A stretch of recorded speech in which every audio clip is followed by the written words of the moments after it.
Bonjour, un des grands moments de la vie religieuse et un moment qui se renouvelle heureusement tous les jours, c'est la prière, n'est-ce pas, Rabbin Akimilevski? Ce sera le thème de notre entretien où nous allons essayer de décrypter quel est le sens de prier en général et de la prière juive en particulier. Prier, c'est prendre une certaine posture que l'on trouve dans la Bible, pratiquement au début de la Bible, et peut-être que ça nous donne une indication sur un des sens de la prière. C'est une prière qui est faite par un homme pour sauver une ville. Abraham prie pour Sodome. C'est la première prière enregistrée par la Bible.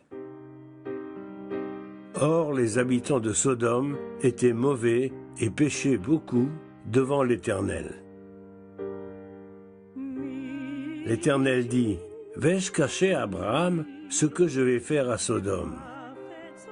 Or, j'ai choisi Abraham afin qu'il ordonne à sa maisonnée de suivre les voies de Dieu en pratiquant justice et charité. Informé, Abraham dit à l'Éternel : feras-tu périr le juste avec l'impie? Qui sait, peut-être y a-t-il 50 justes à Sodome. Ne pardonneras-tu pas à cause de ces 50? Le juge de toute la terre ne ferait-il point justice? Dieu répondit : si je trouve 50 justes à Sodome, je pardonnerai à toute la ville. Abraham dit : et s'il en manque 5? Dieu répondit : je pardonnerai s'il s'en trouve 45. Abraham dit : j'ai osé te parler, moi qui ne suis que poussière et cendre. Et s'il y en avait 40? Dieu répondit : je pardonnerai si je trouve 40 justes. Abraham dit : Seigneur, ne te fâche pas si je continue à te parler. Et s'il y en avait 30? Je pardonnerai en faveur de ces 30. Maintenant que j'ai osé te parler, je pose une question. Et s'il y en avait 20? Dieu répondit : s'il y avait 20 justes à Sodome, je pardonnerai à toute la ville à cause de ces 20. Abraham dit : ne m'en veuille pas si je parle une fois encore. Et s'il y avait 10 justes à Sodome? Dieu répondit : Sodome sera sauvée si j'y trouve 10 justes.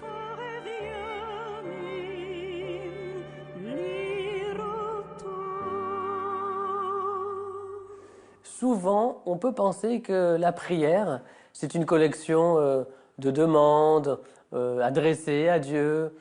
En réalité, cette collection de demandes, formulation de nos besoins, c'est une petite dimension de la prière. Parce que la prière juive, c'est d'abord une confrontation avec Dieu, bien évidemment, une confrontation avec soi-même et aussi une invitation à s'orienter vers autrui. D'ailleurs, en hébreu, prier se dit le hitpalel. Le hitpalel, si vous traduisez littéralement, cela veut dire se mettre en position de jugement, se juger, c'est-à-dire se juger soi-même. Parce que la prière juive possède cette particularité, cette originalité, elle possède une dimension éthique considérable. Parce que la prière nous aide à exprimer nos besoins, notre ressenti, notre vécu intérieur, c'est vrai, mais cette prière, si elle est récitée avec ferveur, si elle a été étudiée, analysée, réfléchie, elle est censée nous aider à nous construire en tant qu'être humain. Et une prière digne de ce nom, ce serait une prière où on est différent après de ce que l'on était avant. Bon, donc la prière doit nous modifier, sinon ça ne sert pas à grand-chose. Et nous prions, dans le judaïsme, il y a 3 prières quotidiennes, le matin, l'après-midi et le soir. Souvent, parce que les gens n'ont pas le temps d'aller 3 fois par jour à la synagogue, la prière de l'après-midi et du soir sont combinées l'une avec l'autre. Mais enfin, il y a 3 moments parce que, en réalité, il y a 3 grands moments dans la journée d'un homme. Le réveil, le retour à la vie, ensuite le moment du travail, l'après-midi, la journée, Et puis le soir, où on fait la prière avant d'aller se coucher, et où on fait aussi un peu le bilan de sa journée. Donc la prière, c'est tout d'abord une posture que l'on prend face à Dieu. Et cette prière, la prière principale, qu'on récite 3 fois par jour, s'appelle la Hamida. Alors, je voudrais dire un mot sur l'introduction et la conclusion de cette prière. Parce que dans l'introduction et dans la conclusion, on retrouve l'idée des lèvres, en hébreu sfatayim. L'introduction, c'est un verset tiré du livre des psaumes. Hachem sefatay tiftach. Mon maître, ouvre mes lèvres, ufi yagid teilatecha, pour que ma bouche puisse réciter ta louange. Dans ce verset, on demande à Dieu de nous aider à prier. Parce que prier, ce n'est pas forcément quelque chose de facile. La concentration, ce n'est pas quelque chose d'aisé à acquérir. Et puis, on peut être envahi par un certain vertige à l'idée de se trouver devant l'infini, Akadosh Baruch Hu, Dieu. Et puis aussi, parfois, il peut y avoir une certaine souffrance qui peut nous empêcher de nous exprimer. C'est certain, mais il peut aussi y avoir une certaine routine. C'est-à-dire que vous pouvez prier parce que nous connaissons les prières par cœur, donc nous le récitons, et penser à autre chose. Ça doit bien nous arriver d'être quelquefois distrait. Et vous savez, il y a une tradition dans le judaïsme, quand vous rencontrez quelqu'un qui est parti en voyage et qui revient, vous lui dites « Shalom Aleichem ». La paix soit sur vous, c'est-à-dire nous sommes contents que tu sois revenu. Et un jour, il y a un rabbin qui a regardé un fidèle à la synagogue et il lui a dit « Shalom Aleichem », comme s'il ne l'avait pas vu depuis longtemps. L'autre a dit « Mais pourquoi vous me dites Shalom Aleichem ?» Je te dis Shalom Aleichem parce que tu étais en train de réciter ta prière, mais dans ta tête, tu étais à Moscou en train de penser au magasin que tu avais là-bas. Donc, effectivement, c'est comme si tu étais en voyage, je te dis bon retour à la synagogue. Nous pouvons être distraits. D'où la nécessité de cette prière qui introduit la prière. On demande à Dieu de nous aider en fait à nous adresser à lui, de nous ouvrir les lèvres. C'est intéressant parce qu'il y a plusieurs situations dans le judaïsme où on demande à l'aide de Dieu. Par exemple, on dit Hashiveinu Hashem Elecha Menashuva. Ramène-nous à toi et nous reviendrons. Comme si on avait besoin d'une sorte de chiquenot de Dieu qui nous pousse dans le dos. Si tu nous donnes le départ, eh bien nous continuerons à aller vers toi. Alors c'est la même chose avec la prière. Cette phrase magnifique, ouvre mes lèvres et je dirai ta louange. Et dans la suite logique de ce que vous venez de rappeler, il faut citer alors la conclusion de la Hamida, où on dit Elokai, mon Dieu, Netzor le Shonimera, préserve ma langue de la médisance, ou Sfatai midaber mirma, et mes lèvres de prononcer des paroles de mensonge. À la fin de l'Hamida, il est question de nouveau des lèvres, et l'intention de cette prière, c'est de demander à Dieu de nous aider à adopter ce qu'on pourrait appeler un langage éthique. Bien parler sur autrui et à autrui. Un langage purifié du mensonge, de la médisance, des ragots, de la jalousie, etc. Donc, il y a quelque chose de très intéressant dans le processus de cette prière qui est introduite par la demande à Dieu de nous aider à prier et la conclusion de cette prière où on demande à Dieu de nous aider à adopter un langage éthique. Et ce langage éthique constitue la conclusion de la prière adressée à Dieu, comme si cela voulait signifier que la finalité de la parole adressée à Dieu, c'est le langage éthique, c'est-à-dire le parler bien à autrui et sur autrui. C'est une idée tout à fait admirable à laquelle on ne pense pas ou rarement lorsqu'on prononce ces mots et qui pourtant constitue une source de réflexion très importante pour ce qui concerne la relation interindividuelle telle qu'elle s'exprime par le langage humain. Alors vous avez fait une allusion à l'étymologie du mot prière tefila en hébreu, qui signifie jugement, et souvent les commentateurs nous disent que ça veut dire la chose suivante. Dans la prière, vous dites un certain nombre de choses. Eh bien, la prière est une confrontation entre un homme et un texte. Il s'agit de savoir si vous pouvez être dans le texte ou pas. Nous prions pas seulement pour demander des choses à Dieu, mais pour voir si nous sommes synchronisés avec un certain nombre de demandes. Est-ce qu'elles nous concernent? Est-ce que je suis dans ces choses que l'on demande à Dieu? On a dit souvent, par exemple, il y a un vieux commentaire chassidique qui dit qu'il est écrit « Dieu a dit à Noé, entre dans l'arche ». Alors il se trouve que le mot « arche » en hébreu « teva », ça veut dire aussi un mot. Et c'est pour ça qu'on dit que la prière, ça consiste à entrer dans l'art, c'est-à-dire entrer dans le mot. Non pas que les mots soient extérieurs, mais que je sois dedans. Vous voyez, ça c'est très important. D'ailleurs, il y a une anecdote d'un étudiant qui avait quitté son maître, et puis 10 ans après 10 ans de yeshiva, il vient le voir et il lui dit voilà, ben écoute, maintenant, le Talmud est entré en moi. Il dit, c'est pas ça qui compte, dit le maître. Est-ce que tu es entré dans le Talmud? Et ça, le problème important, se laisser envahir par la prière. Oui, se situe à l'intérieur des mots. D'où la nécessité de les comprendre, ces mots, de les étudier, de les analyser.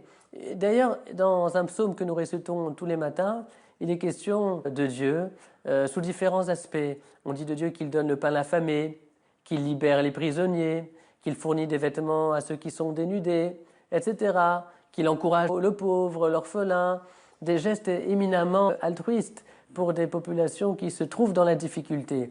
Et dans cette liste de ce qu'on appelle en hébreu des miskenim, des pauvres, le texte dit « Hachem ohev tzadikim » Dieu aime les hommes qui sont des justes, des tzadikim.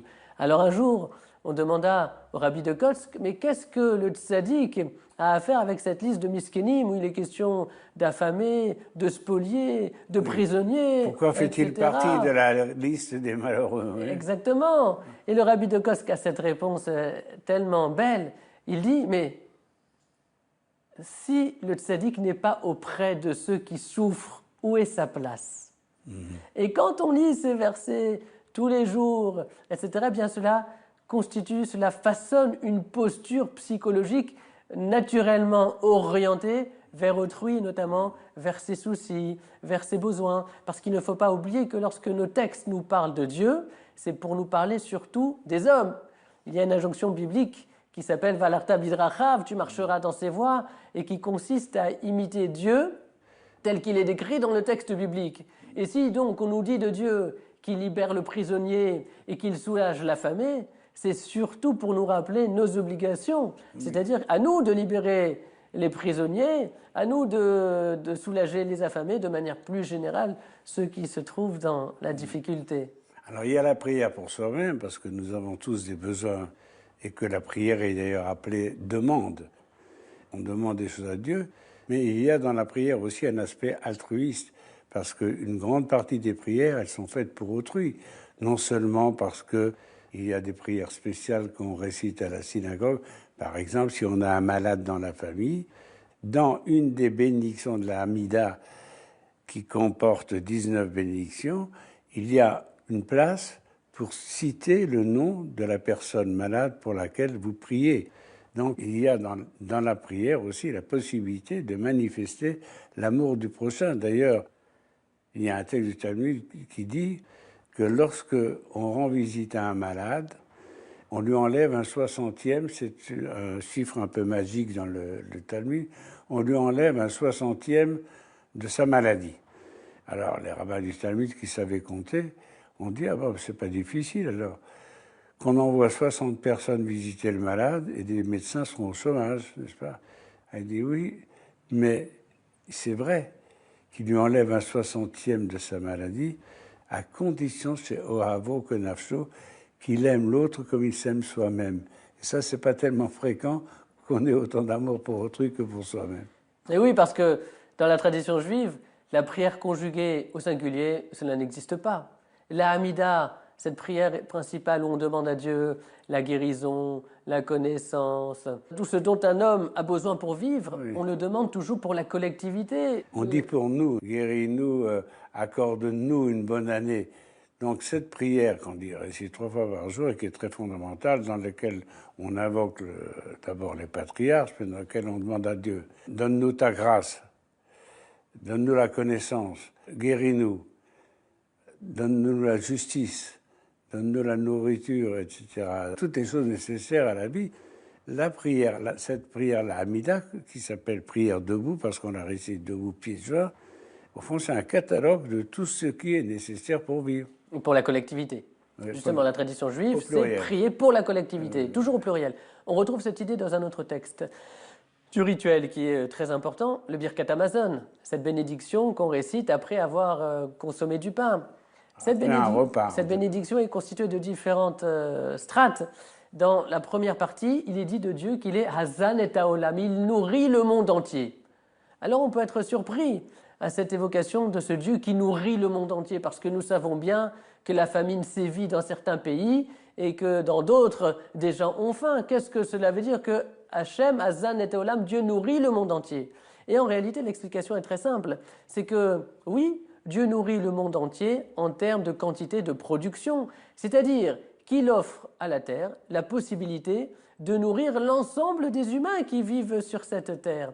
Le problème n'est pas un problème de production, il est un problème de redistribution et donc de responsabilité des hommes vis-à-vis des hommes. Ça, c'est la première strate du Birkat Hamazon où on se souvient, on se rappelle de cette responsabilité vis-à-vis d'autrui, et puis ensuite on rend hommage à Dieu parce qu'il nous a donné les moyens de se nourrir. Et à la fin du Birkat Hamazon, on cite un verset tiré des psaumes qui a priori est assez difficile à expliquer, où David, le roi David dit « Naharaïti, j'ai été un jeune homme, Gamzekanti, puis aussi j'ai vieilli, Velo Raïti Tzadik Nezav, et je n'ai jamais vu de Tzadik abandonné et sa descendance affamée. » Alors les commentateurs disent « David connaissait la vie, il dit qu'il a été jeune, il a vieilli. Nous savons bien qu'il y a des tzadikim dont les enfants souffrent de la faim. » Ce verset pose un problème.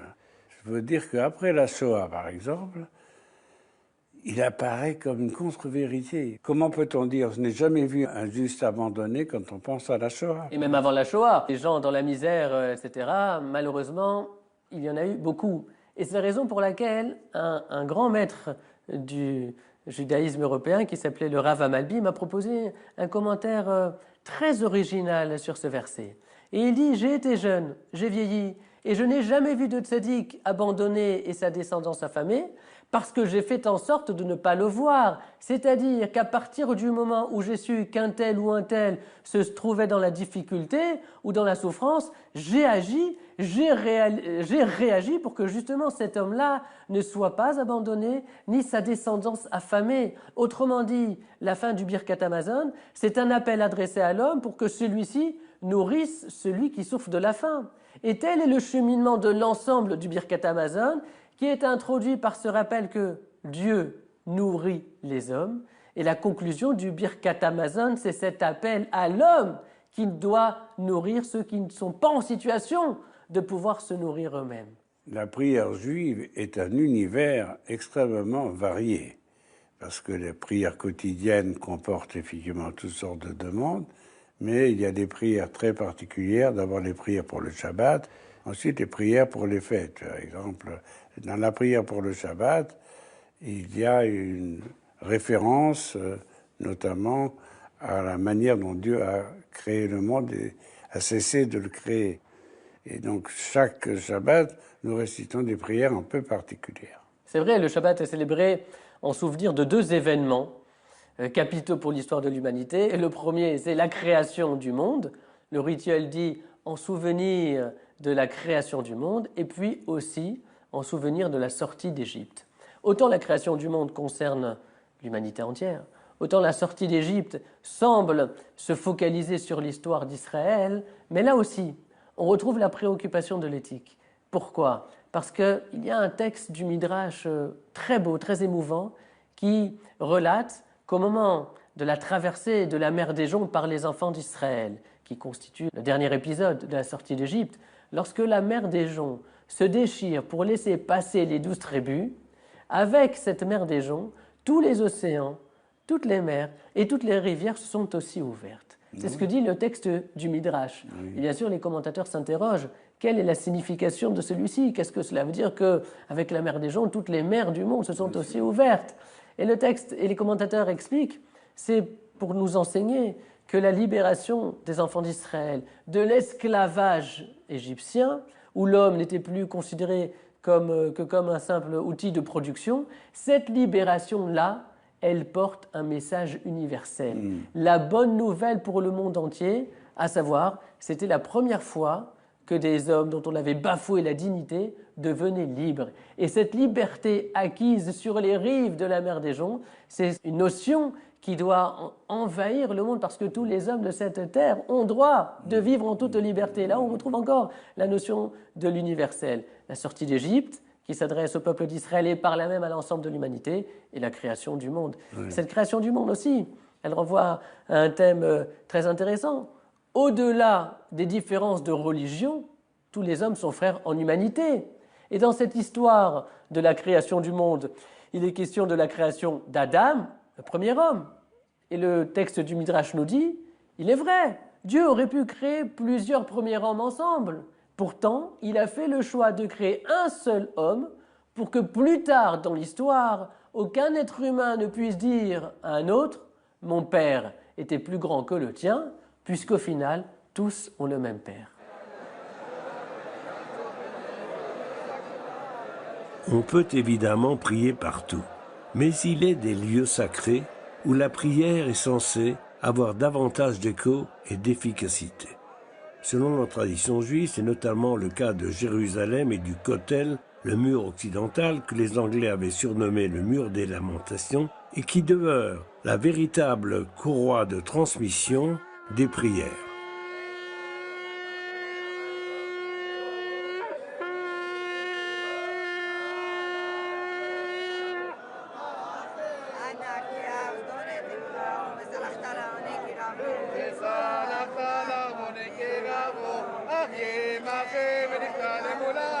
Selon la tradition juive, toutes les prières faites partout dans le monde transitent par Jérusalem. C'est depuis la ville sainte qu'elles s'élèvent vers le ciel et trouvent le Créateur.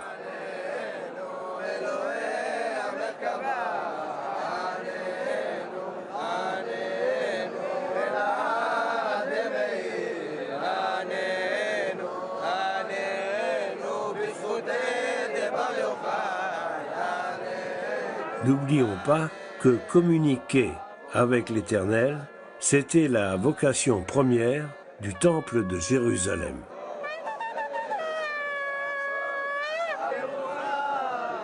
Le temple a disparu depuis l'an 70 de notre ère et sa destruction par les Romains.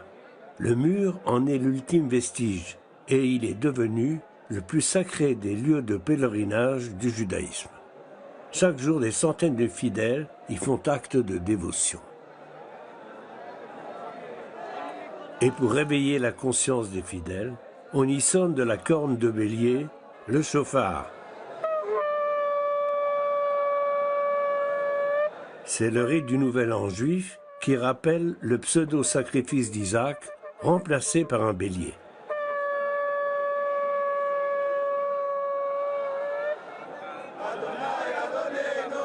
On récite la profession de foi biblique. L'Éternel est Dieu, l'Éternel est Dieu.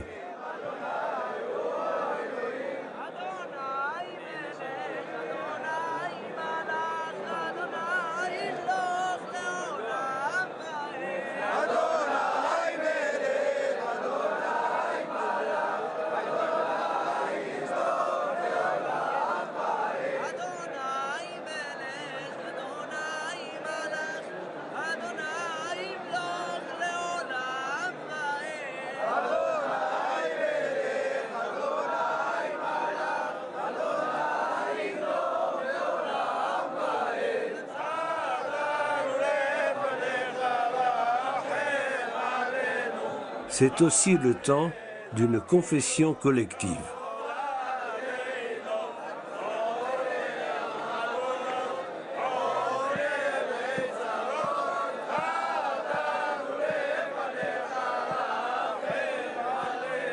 Pendant le mois qui précède le Nouvel An juif, on récite chaque matin des prières particulières appelées Solichot, littéralement « prière de pardon ». C'est que le Nouvel An juif, Rosh Hashanah, c'est le temps où l'on prie pour le pardon de ses fautes, avec en point d'orgue le jour de Kippour, où l'on est censé être pardonné. Et l'on dit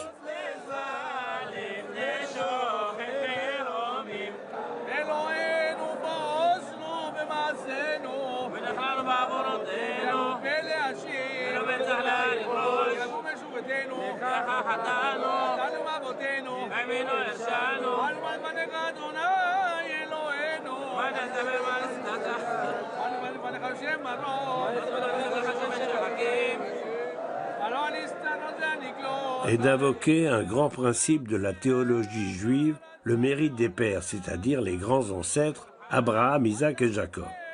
L'idée est la suivante.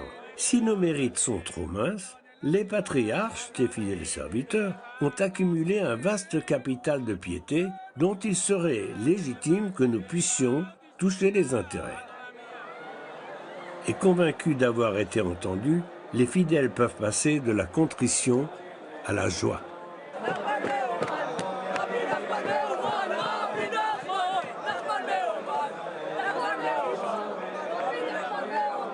La joie dans l'accomplissement des commandements, c'est une des idées fortes du judaïsme. Bien avant le fameux « Il y a de la joie » de Maurice Chevalier, Rabbi Nachman avait énoncé un impératif catégorique. C'est un commandement sacré d'être toujours dans la joie.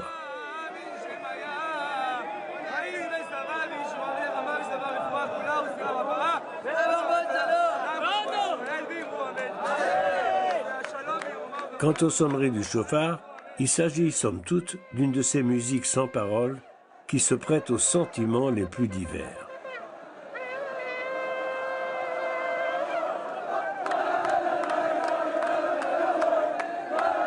Le chauffard ne sert pas seulement à annoncer solennellement l'arrivée du Nouvel An.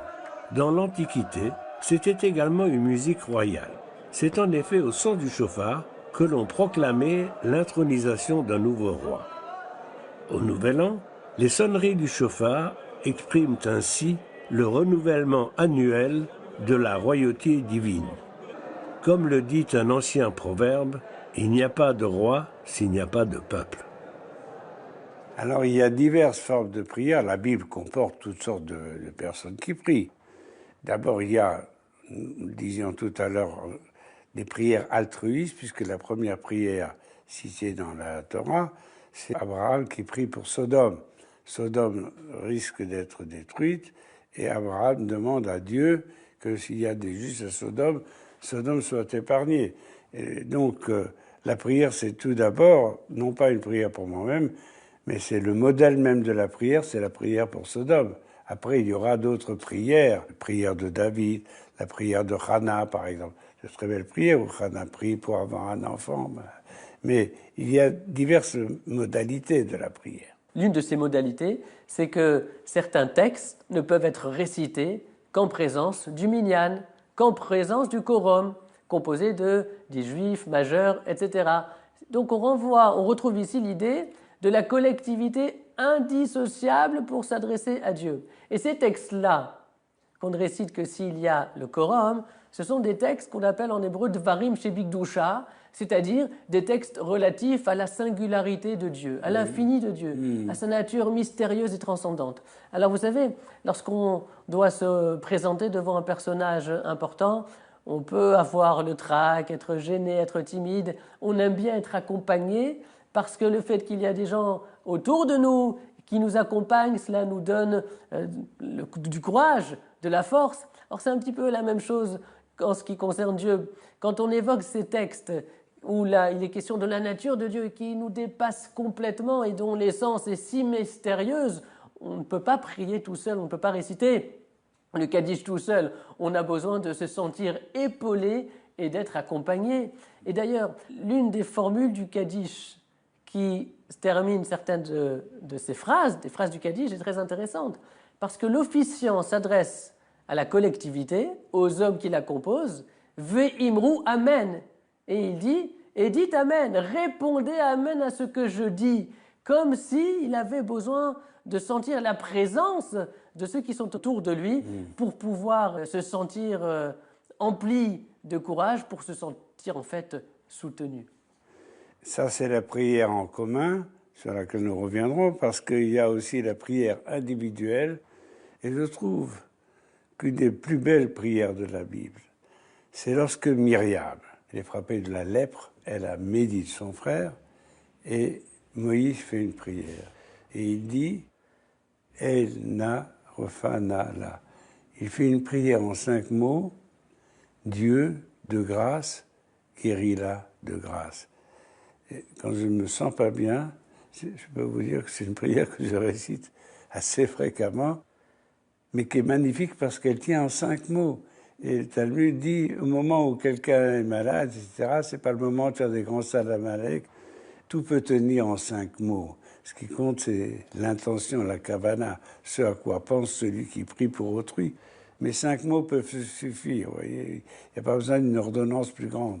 Oui, prier pour autrui, c'est un devoir qui est même suggéré par le texte de la prière. Dans la prière du matin, on recite un texte un peu mystérieux où il est question de la kedusha prononcée par les malachim, par les anges, par les serviteurs célestes. On dit « nous te louons » et nous utilisons une triple formule « Saint, Saint, Saint », comme le font les anges. Et on appelle le trisagion qui existe aussi dans la liturgie grecque ou latine. Et on proclame la triple sainteté de Dieu. Et le texte de la Kedusha de Shabbat dit « Meshach tav shoalim zelazé » les serviteurs de Dieu, les serviteurs célestes, demandent zelazé l'un à l'autre « Ayez-me comme que vodo » mais où se situe la révélation de la présence divine? C'est ainsi qu'on comprend habituellement. Zelazé, ils se demandent l'un à l'autre. Mais il y a un grand maître qui s'appelait le Tiferet Shlomo, le rabbi de Radomsk, qui explique mais Chartav, ces serviteurs, ce ne sont pas que les serviteurs célestes, ce ne sont pas que les anges, mais ce sont aussi les tzadikim, les hommes justes qui vivent sur cette terre, shoalim zelazé, et qui demandent l'un, non pas à l'autre, mais l'un pour l'autre. Autre traduction possible de l'expression zelazé, ayem comme kevodo, mais pourquoi Dieu ne se révèle-t-il pas à cet homme-là, à cette femme-là qui se situe dans la souffrance? Alors il y a un autre aspect quand même très singulier, je dirais, de la prière, c'est que beaucoup de femmes dans la Bible sont stériles.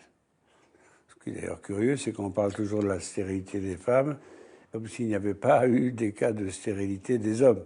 Mais chaque fois qu'une femme est stérile, ça arrive à Sarah, ça arrive à Rebecca, à Rachel et à d'autres femmes dans la Bible, on se pose la question, pourquoi il y a tellement de stérilité parmi ces saintes femmes?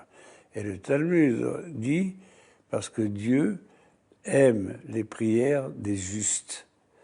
Ça a l'air, je veux dire, presque quelque part de sadisme. Voilà, Dieu fait que les femmes sont stériles pour les obliger à prier. L'intention de cet enseignement peut être aussi différente. C'est-à-dire que face à quelque chose qui a priori semble déterminé, une réalité physique, médicale, la prière peut tout transformer. La prière peut tout bouleverser. Je crois que l'un des points fondamentaux de la prière d'Israël, c'est son optimisme. C'est cette capacité à comprendre que rien n'est jamais figé et qu'à partir du moment où on fait appel, où on se rattache, où on se raccroche à quelque chose qui provient de l'extérieur du monde et qu'on appelle par commodité Dieu, à partir du moment où on se rattache à quelque chose qui dépasse le monde, alors ce qui se passe aussi dans le monde peut être bouleversé, bousculé et revu pour le salut. Il y a une très belle coutume dans le judaïsme, c'est qu'à l'entrée de la synagogue, il y a une boîte, un tronc, dans lequel on peut mettre de l'argent, et que le Talmud dit que la prière sera mieux acceptée si elle est précédée d'un acte de charité. Oui, il y a deux coutumes à ce sujet-là. Vous avez des gens qui donnent de la tzedaka, de la justice, qui travaillent pour la justice sociale en donnant de l'argent à des pauvres avant la prière, et d'autres pendant la prière à un moment précis. Et c'est tellement passionnant de se rendre compte de la conjugaison que la tradition juive fait. On est en train de s'adresser à Dieu. Et à ce moment-là, on pense à qui? À Dieu, bien sûr, et on pense aux pauvres. Ou introduction à la prière, c'est-à-dire le geste qui va nous permettre de pouvoir nous présenter devant le maître du monde, c'est ce geste altruiste, on pense aussi aux pauvres. Donc on retrouve là encore, cette fois même dans la gestuelle, la préoccupation d'autrui qui est indissociable de la prière d'Israël. En fait, autrui, c'est une étape indispensable qui nous mène sur la route de celui qui est autrui, mais avec un A majuscule, l'autre.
chacune des 3 prières quotidiennes s'achève par une prière extrêmement universaliste, parce que la prière juive, c'est d'abord toutes les valeurs et l'histoire du judaïsme, mais à la fin, une très belle prière appelle le royaume de Dieu sur terre, et le royaume universel, que toutes les nations viendront se prosterner devant Dieu, qu'un jour, toutes les nations viendront à la fête de Sukkot pour célébrer la gloire de Dieu à Jérusalem.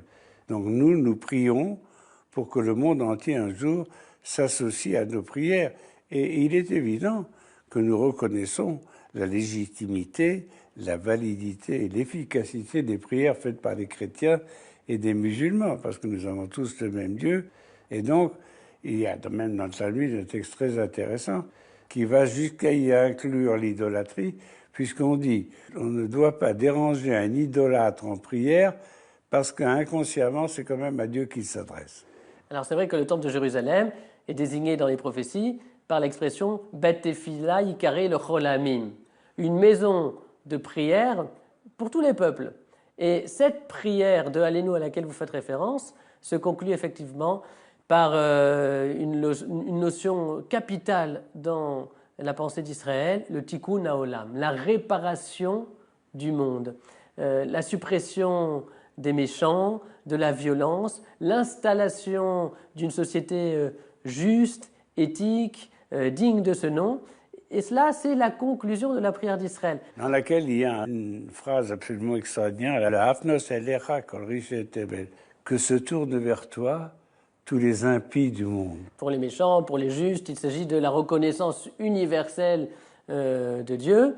C'est là la vocation d'Israël. Et puis, par association d'idées, peut-être faut-il rappeler que dans toutes les synagogues de France, le Shabbat matin, on prie pour la République française. Oui. Dieu éternel, créateur et maître de l'univers, la force et la puissance t'appartiennent, par toi seul tout s'élève et tout s'affermit. Bénisse et protège la République française et le peuple français. Amen. Que la France vive heureuse et prospère, qu'elle soit forte et grande par l'union et la concorde, et conserve son rang glorieux au sein des nations. Éclaire ceux qui président aux destinées de l'État, afin qu'ils fassent régner dans notre pays la paix et la justice. Que la France, berceau des droits de l'homme, défende en tout lieu et en tout temps le droit et la liberté.